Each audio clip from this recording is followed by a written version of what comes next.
Hi, I'm resident of Colorado for YouTube, Joel Sains. That's my buddy Bobby Lugosi. That's my buddy Kathrine Gonzales. We are here to talk Barnabas Collins and some Dark Shadows episodes. Uh, 221. So, this was written by Ron Brodt and directed by John Sedgwick, which is fitting because John Sedgwick directed some massive Barnabas episodes. Uh, and Ron Sprout, he's the one who said he created Barnabas, which I believe. What a writer, by the way, too. So this is the episode, for those who don't know, where Maggie Evans is working the diner. And this is the start of where Barnabas begins to stalk Maggie, to plot to kidnap her. John Carlin and Kathryn Lee Scott steal these episodes. No offense to Jonathan for it, too. Uh, so, ladies first, Kathryn, what did you think of Kathryn Lee? Because Maggie Evans is a character who has been around DS for a while, since its beginning, really, since its inception. She debuted actually in the first episode, her character. Very sassy character, full of spirit. What did you think of where Maggie Evans started off and where she got to this point? Well, I was watching your video, I think it was yesterday, where you were talking about how, like, the character build, when, like, new characters would come in, like with Nicholas Blair and, these different characters. And Maggie has a build up in her character in an entirely different way, because she starts off, this, kind of tougher and sassier and can really hold her own. And then it turns into, like, this kind of every girl, this kind of girl next door. And, she and Joe, they're just like this, kind of, they're like the kids that live down the block. They're almost boring, And with this episode, Maggie kind of goes into this whole new build-up and this whole new phase of Maggie the victim, which, she's actually going to have for pretty much the rest of the entirety of the show in some way or another. It's this kind of the start of that and this whole new direction for Maggie than where she started, I think, is really in this episode. Yeah. Bobby, what did you think of Maggie Evans from where she started off to where she got to by this point? I mean, it's amazing. Like, when you see her, like, in the first episode when she's like the fast talking waitress to this, where she's so much more warm and likable, and like you said, Kathryn, she's like the girl next door. She's like everyone's sister, everyone, the girl that everyone knows. And I love where she's at this point in the series. Like, and I love how too she's still got she's still got her sense of humor too. Yeah, I think this is where she goes from being the background character to more of a starring character. Yeah. And it comes into her with this one. Yeah, she does. I also, too, think that this character has come a very long way. Here's a girl, fictionally, who was single. They had a blonde wig on her. And with series, a lot of times with series, that the main characters you meet, and I would consider Maggie a main character, or at least enough of a main character where you saw her enough. Like, characters often get, especially in the beginning of the series, introduced through their dialogue or through seeing them through the first time. So when you meet Maggie Evans through Victoria Winters, she calls Victoria a jerk, and she explains why. That, hey, the word travels fast in a very small town, and she's very sassy. There's many things I like about how she hooks up with Joe, because that's the episode. As I'm going back through Dark Shadows by episode, I'm noticing that I'm not too terribly far away from where their relationship really starts, and how she knows all the things on a sailing boat and stuff, and that's where Joe really starts to fall for her too, where they're at the Evans cottage. And in this, she's at night, she's working it's nothing she hasn't done 1,000 times ever. She's working the restaurant and she's closing up, and you see her in the dark, and the lighting is very right. You see there's a mirror right there, and I love how you see no reflection. Great job by the effects department. And here comes Barnabas scaring the crap out of her, and Kathleen Lee Scott sells the scare. And that's the mark of great horror. Horror and comedy are virtually the same thing in a sense. It's all about timing. And the timing was always good in DS. And he goes, "Oh, I didn't mean this. I'm sorry I startled you." And he explains he wants a cup of coffee. And she as he's turning to leave, she invites him in. "Oh, I'll heat you up I'll get you a cup of coffee. It's going to be cold and it's going to be strong, not too warm." So she turns on the lights, gets him some coffee, and this is very, very mind. I'm going to mess with this girl's mind, and that's exactly what he does here as he's talking to her. What did you guys think of the little scare tactic we got from the crew of DS here, and the when Barnabas is just he appears out of nowhere because he's a vampire, of course. Kathrine, what did you think? I thought it was wonderful. You just see the shadow, the silhouette, and then he's there, and she hasn't heard him come in at all. She's taken completely by surprise. But for me, what is even scarier in that scene is after that initial scare, right afterwards, if you notice, he gives her this smile. And it's almost like a shy little boy smile, like when you see like a little boy coming up to a little girl on the playground, like, well, do you want to play with me? It's almost that kind of that very kind of innocent, just kind of like, hi, kind of, and he just says it with a smile, and she's immediately disarmed. He's immediately charming, and she's taken in by the charm, and that I think is scarier than that initial brief shadow scare, because he's gone from kind of this, kind of almost scary boogeyman in this initial shot to just being very disarming, very charming, very pleasant, and she's immediately drawn in. And I think that is the scariest thing, because you don't know what he's going to do next. What is his plan? Why is he there? Why is he so interested in her? And I think that's what makes it really scary, because like we were talking with like build up and everything the other day, there hasn't been a build up to this. We don't know initially why he's there. Is he just going to attack her like all of these other off screen, cattle and women and whatnot? Or is something actually going to happen on screen, where this character that we've come to know and love, Joe's going to come in and find her legs behind the counter or something? We don't know. Yeah. So I think that's what makes it so scary. Yeah. Bobby, what did you think? I love this scene. First of all, I love the way the shadows in the scene, the way Jonathan Frid is positioned, and I love how you really see the collar of his Inverness cape.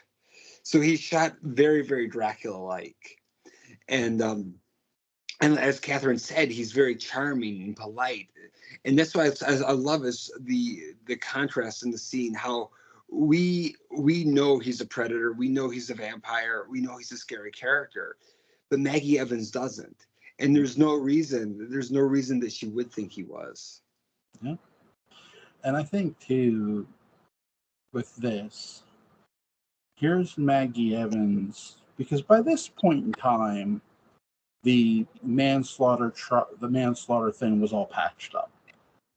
So she's not, her and her father really aren't, gunning for Roger Collins. There's no real feud going on between her or the Collins family. She's got Joe Haskell in her life. And she doesn't know who this guy even is. This is a complete stranger to her. And she says, "Are you new in Collinsport?" And he says, "Yes, I take permanent residence here. I live in the old house. My name is Collins, Barnabas Collins." And she says, she's shocked. She goes, "Well, I've never heard of you." And you got to think, Maggie Evans hasn't, she really hasn't been in the great house for a while, so she hasn't seen the portrait of Barnabas, and which is smart by the writers. It was really intelligent to do this here, because when we look at Josette's portrait, even where you look at the drawing in the history book, or you go look at the portrait, you don't go, oh, that looks like Kathrine Lee Scott. So you're not making that connection here if you're watching DS for the first time. So you're right. There's no real build up to why, other than you're sort of like, are they really going to kill her off? Mm-hmm. And that's sort of your thought process here, because it's like it doesn't take any, for those who have never watched DS, it doesn't take a rocket scientist to figure out what Barnabas is. Mm-hmm. By 211, you know what Barnabas is, okay? He's a vampire. It wasn't hard to sniff out. The Dark Shadows did not make it hard to sniff out the vampire until Roxanne Drew. That was your first real mystery vampire. Not Barnabas. Well, Barnabas was your first vampire DS, but he wasn't a mystery here. The mystery is why Maggie. Mm-hmm. And I think one of the most complimentary episodes is not just this, but it's the following episode. I said John Carlin steals this episode a bit. He does. He really does. He says, "What do you want with her? But why?" He goes, "You left that cane on purpose." He's not asking. He's making an accusation. And it's time for Willie to go. Well, I'll just speak direct. It's time for Willie to go get another prostitute. And and he's like, I don't want to. I don't go. And he's like, okay, I'm going. Don't give me that look. What did you guys make of? Well, first of all, Barnabas leaving his cane to make sure Kathrine Lee Scott's character Maggie Evans came to the old house. Kathrine? It's very calculated, and you can even see that when he's talking to her, and he's the way he's holding the cane, he's drawing her attention to the cane. And I mean, he's saying, an actual truth, saying how it's the most prized possession, because it is very dear to him. But he's going about it very calculating, making sure that she understands. Yes, this is very dear to me. I would be so sad to lose it. Like I have to have this, kind of thing. Even though he doesn't actually say that, but that's what he implies, and that he purposely leaves it there, and how he watches her as he places it on the chair to make sure she's not looking, and again, that is, it's so funny, because there's two very different things going on with Barnabas's character, where he is this kind of big bad vampire, but you also see this glimpse of this kind of shy, like, I want her to like me, like almost how he was in life. I mean, and it makes you think about when he must have been like courting Josette, and how he must have been in life, because yes, he's a predator, yes, he's a monster, but the fact that he's not like attacking her outright, or biting her, making sure that she's under his spell like immediately, that really plays into his whole humanness, and the whole kind of reluctant vampire almost. Which of course we see that waver coming up, in the episodes where he's battling with himself, and he kind of goes between good guy, bad guy, more so bad guy, but especially when you watch like the later episodes, and you kind of get these little glimpses of him like this, then it makes more sense. It's like, okay, he's always been a good person. Like, he's always been very human, even when he wasn't human. Bobby, what did you think? It's sort of endearing that he does this trick, because it's an old-fashioned trick. You leave something so that it's either they have to bring it to you, or it's an excuse to come back, and you could just picture that this is something that he used to do when he was a human. So I think right by this scene, you're reminded that, unlike Dracula, where you really, unless you do like the Vlad the Impaler stuff, you really never get a sense of who he was as like a human being. Whereas this, you do. You get a sense of you are reminded that yes, he was once a person. And the trick, it's an endearing trick to do, and you're relating to him because you know what he's doing, and it's sort of cute. I think Dark Shadows did a really good job, in my opinion, relating Barnabas as a human being in 212. When he's talking to Josette's portrait, before he stalks Maggie, and he doesn't sound angry or mad. He sounds hurt. And when you watch 1795 and go back to that episode, you fully understand why. Number one, he didn't expect to be there. He expected to be dead. He expected his father would do him in. Mm-hmm. And when you meet Joshua, well, you understand why. We all understand why he expects that. Because newsflash, anybody who's ever watched our show, Joshua could be a dick. And yes, that's putting it nicely. And here with 221, he does a really good job of being the menace. What the writers in Jonathan do so well, and their last major character death that wasn't a heel was Dr. Guffey. Before that, we had Bill Malloy. So Barnabas hasn't killed a main character off. Mm-hmm. And he hasn't really murdered anybody. He's attacked. Now, if he kills Maggie at any point in time, game over. I've always referred to this as, because I'm a fan of heels, there's a point of no return for villains. One of my favorite Western villains, Frank. Once his posse massacres the family, and then Frank shoots the kid, there's no return for Frank. There are many similar heels out there that sometimes people nowadays, or at least in the 80s, were too worried about shades of gray and pulling the heel back. Mm-hmm. My always issue with that is, once somebody murders somebody and it's cold blood and you're murdering somebody who's not necessarily shades of gray or evil yourself, and they're good, there's no going back. They never do that with Barnabas here. His first victim is Jason McGuire, which was really smart. Because if you're going to have this hand-wringing vampire because we've all three heard, but they didn't know where they were taking Barnabas. And I do believe some of that. But I also think they knew enough, like, you don't really want this guy to kill a main character yet. We can suggest he might, but if he kills somebody, and some people say Dr. Dave Water. I'm going to just say this. It's only Peter Turgeon. Don't worry about it. Well, it's true, because they switch characters like actors right at the most pivotal point. So you're not carrying with them like you are with Robert Geringer. And like this one anyway. Yeah. It's no offense to Peter Turgeon, but a buddy of mine, Fred Barnabas, said that joke to me, and I howled. I said, "Yeah, that's a good line."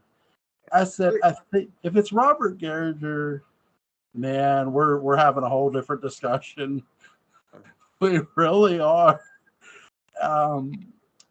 It's just that it seems so simplistic or just crazy to think about that a different actor could sort of make you have a different reaction. But I do think that's something that began to happen on Dark Shadows with the recasting of Burt Devlin. And no offense to the guy that replaced Mitchell Ryan, I think he did a good job. I think he played the character well enough to pass, definitely to pass as that character. He did certain things to try to checkmate Barnabas. It's just that he wasn't Mitchell Ryan, and it's like, who is? With Barnabas. So by the end of this episode, we're going to see Barnabas get the candle and look out his window, and Maggie's looking out the window off into space. I would chalk this up almost to a Dracula moment in a lot of ways. What do you guys think, Kathrine? Definitely. And the way, so Matt, that, it feels like somebody's, staring at me. As a woman, I know this feeling. I know what it's like to have somebody like stare at you even when you can't see them. And it is the creepiest feeling. And so it's like, oh, I know exactly how she feels. And for her to be in her own home with somebody she knows, and she's getting that feeling, that has to be absolutely terrifying, because I mean, you're safe in your own home, right? And then just to all feel this, and she didn't feel scared necessarily when she was with Barnabas at the old house. She certainly didn't feel scared with him at the coffee shop. But now that she's nowhere near him, she's getting creeped out, and we find in the later episodes that she's associating this feeling with him, like that scene in the Blue Whale when she doesn't want to sit with her pop and Barnabas, and she tells Joe, let's sit at the bar. Yeah. She doesn't want to sit with him. She doesn't want to be near him. So that's really, really interesting. But I love that shot at the window with the candle, and it's so absolutely perfect and creepy. Yeah. Bobby, what did you think, man? I absolutely agree. It's so interesting. You could tell early on that Jonathan Frid and the writers were thinking, let's make him sympathetic and explore the depth of the character, whereas Dan was thinking, let's make a scary vampire. And you could really see it in this episode. The as we already talked about the shadows, but the way they filmed him in the old house, it's like Dracula in his castle, and how Dracula has the candle and Barnabas has, and he had that wonderfully spooky close up of him looking out the window. These are wonderfully eerie shots that they're pulling off. In the next episode too, you talked about the Blue Whale. I think another great sort of prior to the Blue Whale too is when Maggie comes in the door into the cottage, and she's terrified. She feels someone's been following her. Somebody has. And then there's a knock at the door, and she's like, who is it? In which this is every horror trope where you like don't ask that. And I think this is where I'm going to give credit for DS2 for inventing that. And no, I don't care if I'm wrong. But she asks, who is it? He says, it's Barnabas Collins, Mr. Collins. Yeah. She just cracks open the door. He says, oh, good evening. He's like, you look like you're about to slam the door in my face. And like, me, I'd already shut the door like 10 seconds ago, but so what do you guys think of that scene, Kathrine? Well, I mean, it's great because I mean, she does know that there's someone behind her. There is someone behind her, and when that person comes to the door, she initially is, very reluctant to let her in. But again, he does kind of do that charming thing, and even the way that he says like, "Oh, you're going to slam the door in my face," kind of thing. It's almost off-putting and disarming, and kind of like, oh, it's just harmful in a way, and I think Maggie has a lot of manners and that sort of thing, so it's like, oh yeah, of course, kind of thing, like, I don't want to slam the door in your face. Here you are being so polite to me. I mean, he's not coming at her with a knife or anything. So like, okay, why wouldn't she just be like, oh yeah, we've met before and you were very nice and polite, and oh, it's just you. And even though she is still, scared in the cottage and throughout that scene, and I think because unconsciously she knows that, yeah, this is the bad guy that's after me, she's still kind of playing it like, the friendly waitress in the coffee shop, and, and she's taken in by him still, I think. Yeah. Bobby, what did you think? I love that scene. I love how Jonathan Frid could be so menacing and spooky while doing absolutely nothing but being nice and polite. Mm-hmm. And that's what's so amazing about it is she has absolutely no reason not to trust him. Yeah. And but there's something in her that doesn't. It's like she feels like that vibe underneath, and I think that's what's so amazing about like the relationship between these two characters. Yeah. Yeah. I think a great, like, if you ever want to watch a really good psychological, somewhat of a slasher, Wait Until Dark is really I good. love Wait Until Dark. I Bob, do too. not too long ago. Yeah. Great movie. I love it when she knocks and her husband says, "Who is it?" and she says, "Batman." Mhm. We were actually talking about doing some scenes of Wait Until Dark too. Yeah. I own it on Blu-ray, so. And we're actually the reason we thought of this episode is me and Kathrine are actually going to be doing some doing the coffee shop scene. Mm-hmm. Lugosi Theater. Cool. We're actually kind of like a mini film, similar to I don't know if you watched the scenes that we did as Barnabas and Angelique, and I sort of almost into like a kind of a mini thing. So what we're gonna do, some of the Barnabas and Maggie scenes we've already filmed, we are doing a whole lot more within that storyline, and it's gonna kind of tell a cohesive little story of that story. Cool. That's awesome, guys. Thank you. Awesome. It's great. What did you guys, because there are moments where after the kidnapping of Maggie, Mhm. and when Maggie slams the lid shut, the music box, Maggie Evans, Mhm. or the sass comes back. Mhm.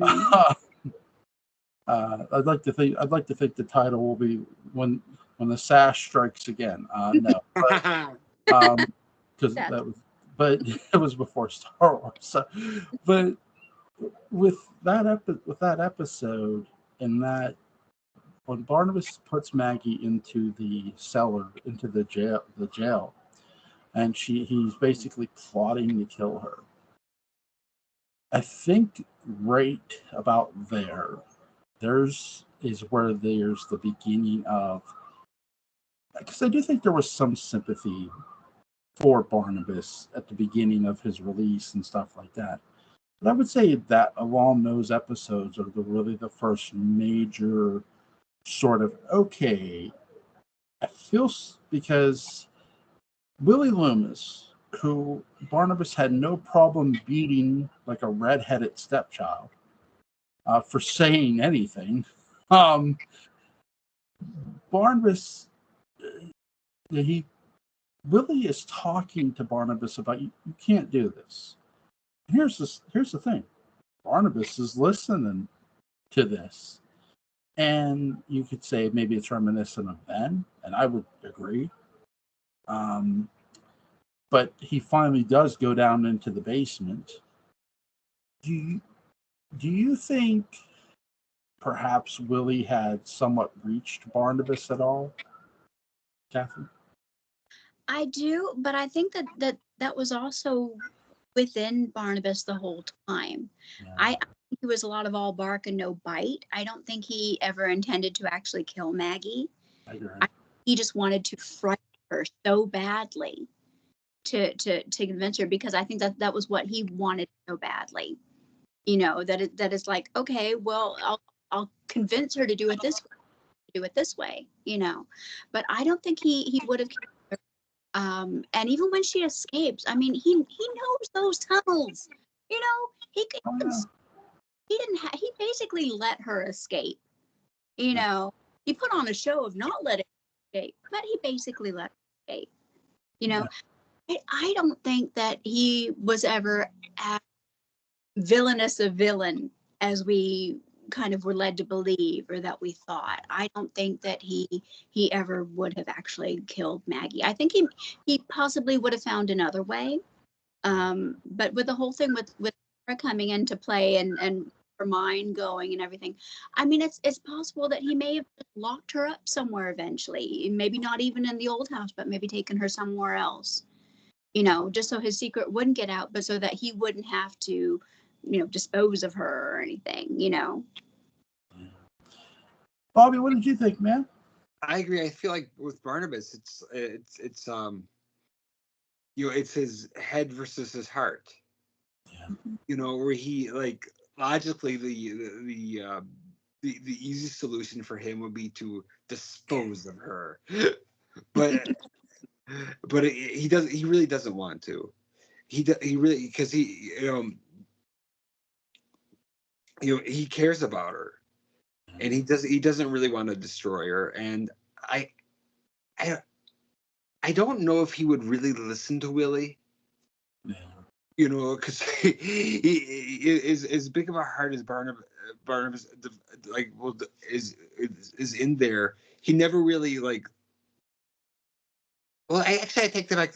Yeah, I feel like it's more like what Willie says to him. What Willie says to Barnabas triggers something in Barnabas. Yeah. It's already there. Yeah. I also think too, with the tunnels you talked about, right? He does know them. Here's a guy who knows he's a vampire. He's had no problem tracking her down with those vampire powers before by disappearing and reappearing. Mm-hmm. He never bothers to do that while she's in the tunnels and reappear in front of her and stop her. Yeah, and he could have. This is why I talk about intent so much with villains. If a villain is intent on killing you, and especially if they have supernatural powers, they're going to do it. I do think there came, when Willie was talking to him, I don't think he's hearing Willie. Mm-hmm. Even though the character isn't officially invented yet, I think he's hearing Ben. And at the same time, seeing Josette's mangled face that hit the rocks and thinking, can I really kill a woman who looks like the woman I was almost going to be married to?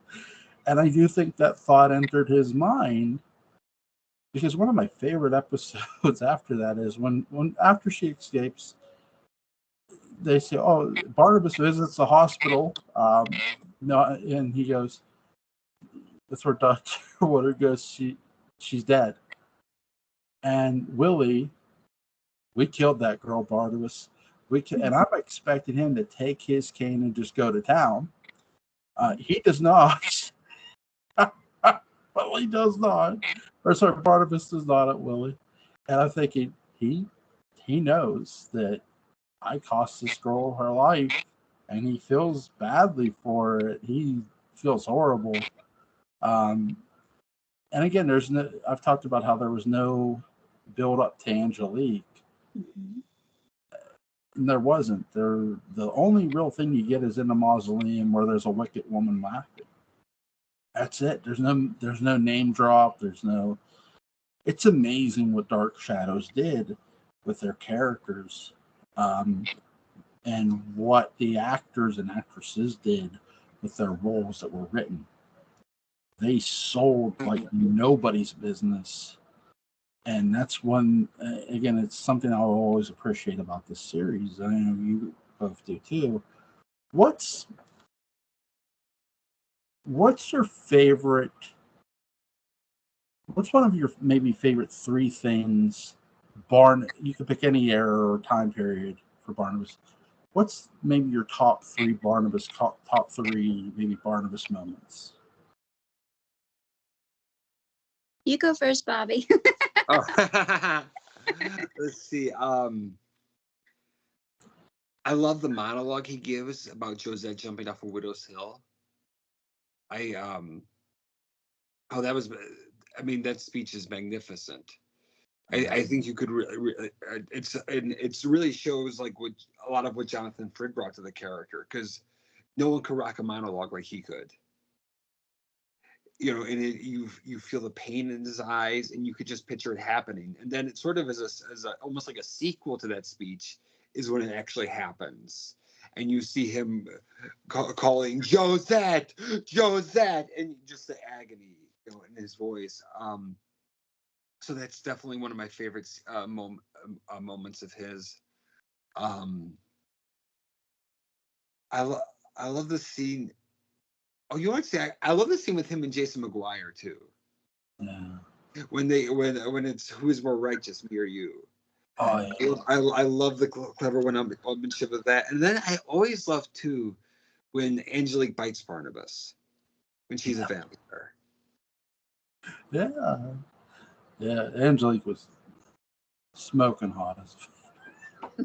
So, Kathrine, what are your 3 moments, Barnabas? Gosh, there's so many. I mean, I love the Widow's Hill speech to Vicky and the whole story.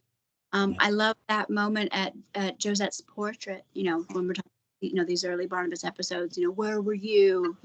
I mean, that's so heartbreaking, that hurt and everything.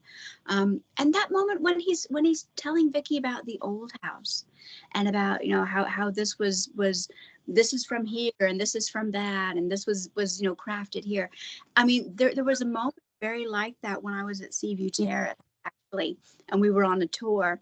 And the owner's daughter was telling us about the different things, and we were in the Great Hall in Seaview, and she's saying and these tile floors came from Spain, and these chandeliers came from here, and this painting came from Italy, and so I mean that was amazing to hear in that house, and thinking about Barnabas's speech about the old house, and just the love in his voice that he has for this building, for his home, I think that's just wonderful, and the pride that he takes in it. But I mean, other than like those, there's so many. I mean, there's just so many. I mean, not big scenes, but just wonderful little moments, like in the creation of Adam, when he kind of takes that moment to tell Julia how much he appreciates her, and she's so flustered, and it's like, okay, that could be the moment where something like could happen, and it's just the moment's gone. Oh, and I just remembered another favorite of mine. Mm-hmm. When Angelique says, "Well, now I cured Sarah. Now we're going to get married," and he says, "But I thought Sarah was going to die. I was desperate." And he tries to worm out of it. When I did that scene for a video, Kathrine, after I stopped the camera, I couldn't stop laughing thinking about that. Just like the panic, but It's like there's no backing out of this one, buddy. I like that moment too. That first night when Angelique comes to him in Collinwood, when she's come to America, and she thinks that they're going to pick up exactly where they left off, and it's as much a great acting moment as for Laura Parker as it is for Jonathan Frid, both of them. It's wonderful. It is, and he's just kind of like, oh wait, no, and she's like, yes, but you could tell he's like warring with himself, like, well, no, I can't do that, And the great thing about that is the debut episode of the character of Angelique. Mm-hmm. I mean, so that's a big moment. There are big moments in that episode that are really, really fun to watch. I'll give you guys my 3. Okay. Number 3 would be him deciding not to use Jeff Clark's face for Adam. Yes. I think that is a huge moment for our buddy Barnabas. My other one. It's a lot, not as well, there are a lot of dark moments for Barnabas, but when Barnabas chokes out Jason McGuire, and Willie is there mourning the death of Jason McGuire, like he's like you look, just that was my friend. He's like dude, this guy was threatening you. Like the way Jonathan Frid plays that whole scene off, like it's like, yeah, it's like Barnabas is like, I don't care. I had a friend once, and my friend was his friend was a sister, not some crook who like trying to rob a coffin. And the irony of that whole episode is great. It's like, my God, that's like you were waiting for the death of Jason McGuire for so long, and when it happens, you not only get the death of Jason McGuire, you get you get even better monologue from Jonathan Barnabas and John Carlin's Willie Loomis about Barnabas having a best friend and Willie losing his at the same time. And it's like, my God. Uh, Well, with that scene though, did you ever think, because in 1795 Barnabas was with Nathan Forbes, and Nathan Forbes turned out to be this, crook and this horrible thing, and this is the reason his mother died, and he, killed Forbes, and so when you watch that afterwards, and it does kind of make you think, I wonder if he was maybe thinking of Forbes when he killed Jason. I would say yes, and here's why I agree with you. Mm-hmm. Because notice when Nathan really begins to turn evil, it's after Barnabas is cursed. What's Angelique's word? Anybody you love will die. Yeah. Nathan was like a brother to him. Mm-hmm. Yeah. You ever wonder why Nathan started to act like a complete dick the moment he becomes a vampire? Like, it's weird, right? It's like, No, I mean, it's one thing to be a womanizer and to be attracted to beautiful women, but it's another to go from that to full tilt heel. Mm-hmm. It's really a great character study of, wait, what happened here? he even tries to get Daniel killed. Yeah, yeah. Yeah. It's such a great point. It's like Barnabas's entire world's falling apart. Yeah, it really is. I mean, his sister dies, his mother dies. Yeah. It's There's no one he could turn to. Yeah, like in Nathan's like this heel now, so he can't really go to him. And now he has, because of Nathan, his mother's dead, so he's gonna kill him anyway. It's like it's all downhill for Barn. It's like you hear weddings are all downhill because of your age. Well, if Aunt Mary and Angelique, that wedding's all downhill because a lot of people are about to die. Because you're going to find out she's a witch, and well, things are going to get even worse. So it's just the tragedy. People talk about the Collins and the Kennedys. I look at the Collins as like a Rome family. They're just one big Rome tragedy, one step out right after the other. Oh yeah. My number one Barnabas moment is 212 is when he's talking to Josette's portrait. I love that because it's the one argument I always use to say Barnabas was never meant to be evil, because if he was, the writers may have not knew where they were taking him, but they at least knew enough that they did not want a full heel. Mm-hmm. I know Dan Curtis wanted a vampire and wanted to kill him off within a month, but a show creator could have one idea, and the writers for that show could have not necessarily a full-fledged idea, but they could have enough of an idea where I'm not so sure. Because right away, that episode, they do something that they never really did with Dracula. He tells you what he's feeling. Yeah. And so you know what he's feeling, and you're able to right away in that first episode, because you know what he's feeling, you're able to identify with him. You're able to sympathize with him. Yeah, when they did Abbott and Costello all those years ago, and they had Bela Lugosi, basically playing Dracula in that movie. I do wish Lugosi would have spoofed Dracula a bit, and they would have filmed him at night on a golf course. Like, listen, this is the only time we can do this, okay? You just watch where my ball goes. He goes, it's the middle of the night, and whoever's heard, it's the middle of the night. God damn it! That would have been funny to me. But yeah, sorry. I have no more questions for you guys. Is there anything you want to add before we go? Well, Bobby and I were talking, was yesterday or the day before, and you remember, so in episode 221, and Barnabas shows up at the coffee shop and everything. So remember, we don't know why he's there or why he's seeing Maggie, but notice when he sees Maggie not talk.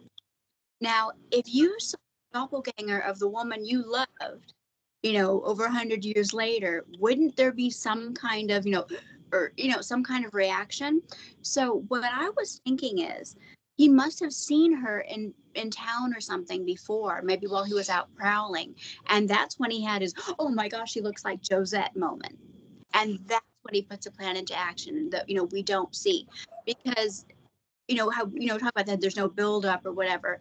When they're in that diner together, he shows absolutely no kind of like recognition or anything. So I think he must have already got that out of his system. And I think that Willie must have been talking too about people in town, because there's that line about her father, and like he recognizes a name or something, and Maggie picks up on that. And how could he know that if it hadn't been through Willie? Yeah. I think there's two things. Number one, notice when he goes to Collinwood, Willie's told him everything about Collinwood. Who's there, who lives there, so he knows who to ask for. But when he sees the people around him, when he meets Joan, then it's Elizabeth, he sees Naomi. When he meets Roger, he sees his father. When he sees David, he sees Daniel. He's not calling them their names. He's not calling them those names. But for Barnabas, he even says, he thanks Elizabeth for keeping Collinwood as he remembered it. He does a little bit of a slip up. It's because he's seeing people who are very familiar, facially are very familiar to him, though they're different names and different people in general. To him, it's like almost the only thing that's changed is the look and the time, and the people's characterization. To him, to Barnabas, it's like may feel like deja vu. And when he sees, I do agree with you, he saw her. But when he does see her, and he shows himself to her, he probably half expected this too. Hey, if I see somebody that looks like my mother, my father, Millicent, I'm probably going to find somebody who looks like Josette. And now did he know it was going to be Maggie Evans? No, no. But deja vu for somebody, especially somebody who's been laying in the coffin for almost a long time, is probably something he reacted to. I think the moment he loses that deja vu, and I give a lot of credit to Patrick McCrae, for my buddy Patrick McCrae, for pointing this out, is when he thinks Maggie's dead. Because, as Patrick pointed out, even Angelique wouldn't have been that cruel to kill a woman who looked like Josette. Because she doesn't kill Maggie. She puts her in a dream. She puts her in a dream curse, but she puts a lot of people. By the way, shout out to Christine and Kara, Twin the Shadows. They pointed this out too. The only person who doesn't suffer the dream curse from the Collins is Elizabeth. Why? Because Naomi treated Angelique good. So, and who's Elizabeth look like? Naomi. And so Angelique never forgets ever who wronged her, who did her right. Angelique, I want you to know I did you right. No, but that's amazing. That's one of the best character attributes of Angelique, never forgetting. And you hear people who have photographic memory and great memory. I think Angelique has one of the best memories from a character standpoint in DS history, because she never forgets a goddamn thing. But yeah, so I would like to say too, like, in terms of like him being familiar with them, I feel like Jonathan Frid as an actor immediately clicks with the other actors as well. Yeah. And so even though he's like brand new to the show, he feels like he feels like he's been on there forever. Like they feel very like comfortable with each other. Like Kathrine Lee Scott feels very comfortable with him, and he feels like comfortable with her. So I feel like there's an immediate clicking and an immediate chemistry, and you could see why Barnabas is drawn to Maggie Evans, and that there is a connection between Maggie and Barnabas. Yeah. Now I have a question for you, Joel. Sure. Remember how we were talking about Willie earlier? Yeah. So do you think that's why he treats Willie so badly up until after he thinks, no, Angelique's gone, and then that's when he really starts being like friends with Willie? Do you think that's why he's so kind of rotten to him, because he doesn't want to care for him, because he doesn't want Willie to suffer the effects of the curse? All dies. I think again, because the hardest thing with DS to do with analytics is because again, Angelique wasn't thought of until much later. Mm-hmm. But knowing that the character exists in that, I could see that. But I could also see, hey, here's a guy who had low enough morals to open a coffin, and he wasn't opening the coffin to let me out. He was opening the coffin to rob it. So him treating Willie poorly. Remember, too, Patrick pointed this out. So shout out to Patrick. Barnabas is from a time where he had slaves, servants. Mm-hmm. What would you do with slaves? You'd beat him. And what was Willie? His servant. So he's hitting Willie. Yes, he's a criminal. He's my servant. I'm gonna hit him if he gets out of line. Now, do I think Barnabas ever hit Ben? I would say Joshua forced him to do it, if he did. But two, because Barnabas, there's times he does channel his dad. At times, when he's a vampire, where he's being mean or something to Willie. There's that line when Willie's on the floor, he's got that black and blue makeup on, he's got that dark makeup on where he just got hit. He goes, now do I have to hit you? Do I have to loosen your tongue again? Remember, don't lie to me. I will hit you. You know, the inspiration for Negan, ladies and gentlemen, Barnabas. No, I don't know. I'm just kidding. Could you imagine Barnabas with a barbed wire baseball bat? God. No, right? No. Oh my God, I'm evil. But I do think you have a great point that, yeah, maybe he didn't want to, because really, does he fall? Is he falling in love with Maggie? No, he's in love with Josette, and he sees Josette and Maggie, but he does realize at some point, in that point of before he goes down into that basement, she goes through those catacombs and stuff, the basement, he realizes, I can't do this. I can't go through this again and watch a woman who looks like Josette plummet to her death. Not that she's going to, but he probably realizes if he does go through with whether he intends to or not, it's not going to end well for her. He knows how it ended for him, and it wasn't good. It's going to end a lot worse for her. And again, it gets into, there's a lot, we talk about mortality and death. Barnabas there's a lot of times Barnabas wishes he was dead instead of being what he is. That's why he didn't, like I said, he didn't expect to be there. He was hoping for a release, not out of his coffin, but from his curse, from his affliction, whether that meant dying or not. Barnabas was not afraid to die.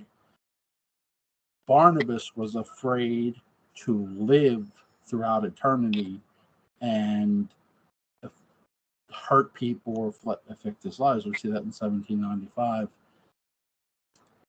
It's a very interesting. Again, he's one of those characters, and again, I'll give Patrick a lot of credit too, because though we talked about him historically, it was me, Patrick, and Alan. We tried to build okay, what do we know about Barnabas? They most likely use Jonathan for his real age. We know his mom. We know his dad. We know he was, he got married to Angelique. He was engaged to Josette. We ran down through a list of things we do know. Mm-hmm. We know at some point in time he met Angelique in Martinique or somewhere, but Patrick and Alan are right. We know very little about Barnabas, really. Honestly, with us tonight. I said, I wish they'd been with us tonight. Sorry, I didn't get it. Oh. Sorry. My internet was down all day. Oh, God. Freaking computer. But it's fixed now, damn it. Excellent. Excellent. If it doesn't, it's going to get a caning. I have the Barnabas can. I'll whack something. Probably my knee. Trust this. I love what you guys do with the Lugosi Theater. You guys do an excellent job. Take pride and take a bow. These two do a really great job. Bobby does a great job with his Dracula and his Barnabas, and Kathrine with her Angelique impressions, and Maggie Evans, Josette. Great job, both of you. Should be very proud. Yeah. Is there anything you guys want to add before we get out of here? I don't know when we'll have some new videos coming. I'm not sure when. We're doing one with Patrick McRae, actually, which I'm very excited about. It's gonna be awesome. It's gonna be so much fun. It's gonna be so good. There you go. So links to the Lugosi Theater are going to be in the description box. Go check it out. You can get Bobby or Kathrine on Facebook. Bobby is on Instagram. Kathrine's on Instagram. You can check them out on Instagram as well. Thank you both for joining me for this. This was a lot of fun. Thank you for having me. It's been like a year, but work's been crazy. So you're welcome back anytime. Just message me. Excellent. So Bobby knows this. It's like, oh yeah, you want to come on? You are so easy to get in touch with and stuff. Yeah, I tell people like, yeah, I have an open door policy. You can come on. I'm not going to bite anybody. No, I will send you guys a story I wrote. I want your honest opinion on it. okay. It's called Hell on Halloween Night in Collinsport, and a famous mass killer named Michael Audrey Myers comes to Collinsport, and he may run into a certain vampire. So have a good night. Enjoy the reading. Bye, Jules. Have a good night, Jules. Bye.